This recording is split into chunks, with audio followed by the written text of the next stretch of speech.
ગુજરાતમાં છેલ્લા ઘણા સમયથી સ્વામિનારાયણ સાધુઓનો એક બાદ એક બફાટ સામે આવી રહ્યો છે। સૌથી પહેલા તો જલારામ બાપા ઉપર ટિપ્પણી કરતું એક નિવેદન સામે આવ્યું હતું અને એ બાદ એક જ અઠવાડિયાની અંદર દ્વારકાધીશ મંદિર ઉપર તેની સાથે જ દ્વારકાધીશ ઉપર ફરી એક વખત નિવેદન સામે આવતા અત્યારે હાલ અનેક એવા લોકો છે જે લોકો સ્વામિનારાયણ સંપ્રદાય ઉપર પોતાનો રોષ ઠાલવી રહ્યા છે। પરંતુ ક્યાંક જે વિવાદ જલારામ બાપા સમયે થયો હતો એ વિવાદે રાજકીય વળાંક લીધો હતો અને ફરી એક વખત જે દ્વારકાને લઈને આ વિવાદ સામે આવ્યો છે એ વિવાદે પણ ક્યાંક રાજકીય વળાંક લીધો હોય એવું લાગી રહ્યું છે। સાંસદ પરિમલ નથવાણી છે એમના દ્વારા એક પોસ્ટ કરવામાં આવી છે અને આ જ વિષય ઉપર તેમના દ્વારા સ્વામિનારાયણ સંપ્રદાય ઉપર આકરા પ્રહાર પણ કરવામાં આવે છે। એટલું જ નહીં, વડતાલ મંદિરને અહીં મેન્શન કરીને પણ અનેક એવી વાતો કહેવામાં આવી છે। શું છે સમગ્ર વિષય જોઈશું આજના વિડીયોમાં। નમસ્કાર, હું હંસિની અને તમે જોઈ રહ્યા છો નિર્ભય ન્યૂઝ। ગુજરાતમાં છેલ્લા ઘણા સમયથી સ્વામિનારાયણ સંપ્રદાયના અનેક એવા સાધુઓ છે જે લોકોના એક બાદ એક નિવેદનો સામે આવી રહ્યા છે સનાતન ધર્મને લઈને। ઘણી વખત આપણે જોયું છે કે એ લોકો દ્વારા જે સાધુ સંતો હોય છે સનાતન ધર્મના, એ લોકોને ક્યાંક નીચો દેખાવાનો પ્રયાસ કરવામાં આવતો હોય છે અને આને જ કારણે અનેક એવા લોકો છે જે લોકોનો રોષ પણ સામે આવ્યો હતો। જલારામ બાપા વિશે જે નિવેદન આપવામાં આવ્યું હતું એના કારણે પણ ક્યાંક લોહાણા સમાજ મેદાને આવ્યો હતો અને હવે ફરી એક વખત દ્વારિકાધીશને લઈને જે ટિપ્પણી કરવા આવી છે એ જ વાતને લઈને ક્યાંક ને ક્યાંક માલધારી સમાજમાં પણ હજી રોષ જોવા મળી રહ્યો છે।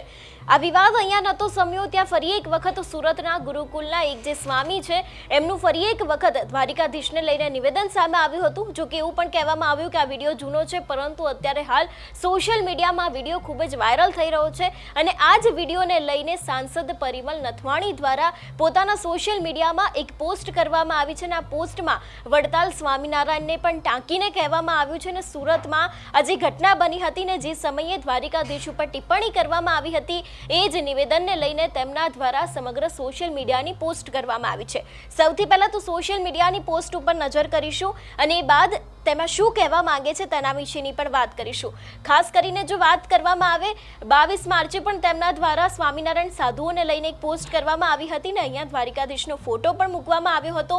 પરંતુ હવે ફરી એક વખત આ પોસ્ટ કરવામાં આવી છે આજે તેમના દ્વારા ને અહીં પણ સુરતમાં જે ઘટના બની હતી એ જે વિષયને લઈને અનેક એવી વાતો લખવામાં આવી છે ને ખાસ કરીને વડતાલ મંદિરને વાત કહેવામાં આવી છે કે જે પ્રમાણે અત્યારે હાલ સ્વામિનારાયણ સાધુઓનો એક બાદ એક બફાટ સામે આવી રહ્યો છે તે હવે ખૂબ જ અયોગ્ય છે। જો સમગ્ર સોશિયલ મીડિયાની પોસ્ટ વિશેની વાત કરવામાં આવે તો સાંસદ પરિમલ નથવાણી દ્વારા લખવામાં આવ્યું છે કે સુરતમાંથી આજે સાધુનું નિવેદન સામે આવ્યું છે તે ખૂબ જ અયોગ્ય છે। તેની સાથે જ તેમના દ્વારા અનેક એવી વાત કહેવામાં આવી છે કે સ્વામિનારાયણ સંપ્રદાયના સાધુ છે તે પોતાના સંતોને ઊંચા દેખાડવા માટે થઈને અનેક વખત સ્વામિનારાયણના સંતો દ્વારા આવી જ રીતે સનાતન ધર્મના લોકોનું અપમાન કરવામાં આવે છે તે હવે ચલાવી લેવામાં નહીં આવે। એટલું જ નહીં, વડતાલ મંદિરને અહીં ટાંકીને અનેક એવી વાત કહેવામાં આવી છે તેમના દ્વારા, કારણ કે હવે આ વિવાદ ક્યાંક રાજકીય વિવાદ બની ગયો હોય એવું પણ લાગી રહ્યું છે, કારણ કે આના કારણે અનેક એવા લોકો છે જે લોકોને ઠેસ પહોંચી રહી છે અને ખાસ કરીને માલધારી સમાજ જે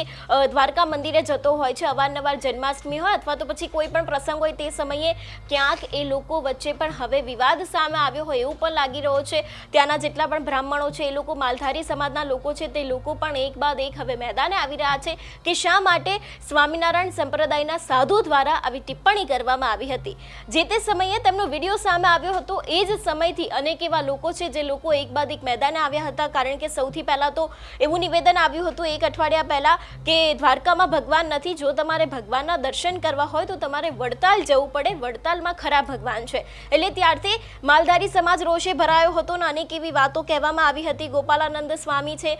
તે માફી માંગી દ્વારકામાં જઈને અનેક એવી વાતો વહેતી થઈ હતી ને એ બાદ ગઈકાલે ફરી એક વખત નવું નિવેદન આવ્યું હતું કે જેમાં એવું કહેવામાં આવ્યું હતું કે દ્વારિકાધીશે મહારાજની સામે પ્રાર્થના કરી હતી કે નિવાસસ્થાન બનાવો તેમના રહેવા માટે। એવા જ નિવેદનની સાથે અનેક એવા લોકો છે જે લોકો પણ મેદાને આવી ગયા હતા, ગુગળી બ્રાહ્મણ હતા, એ લોકો દ્વારા પણ વિરોધ પ્રદર્શન કરવામાં આવ્યો હતો અને ખાસ કરીને હવે આ જ વિવાદે એક રાજકીય વળાંક લઈ લીધો છે અને આ વાત છે કે સાંસદ પરિમલ નથવાણી સુધી પહોંચી ગઈ છે અને તેમના દ્વારા આજે દ્વારિકાધીશનો ફોટો મૂકીને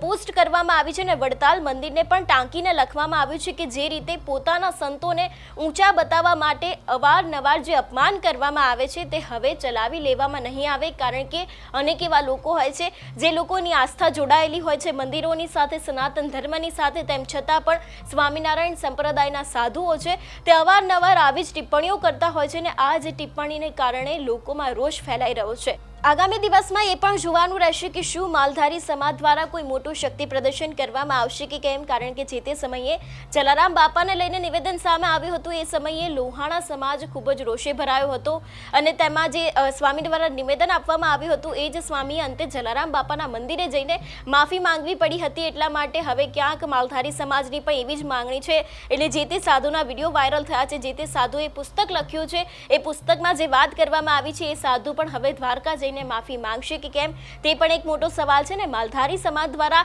હવે આ વાતને લઈને કયો નવો વિવાદ કરવામાં આવશે અથવા તો પછી એ લોકો મેદાને આવશે ત્યારે હવે કેવી પરિસ્થિતિ સર્જાશે તે પણ હવે આગામી સમયમાં જોવાનું રહેશે। તમારું શું માનવું છે આ વિષયને લઈને અમને કમેન્ટ કરીને ચોક્કસ જણાવજો। તેની સાથે જ અમારી ચેનલ નિર્ભય ન્યૂઝને લાઇક, શેર અને સબસ્ક્રાઇબ કરવાનું ભૂલશો નહીં। નમસ્કાર।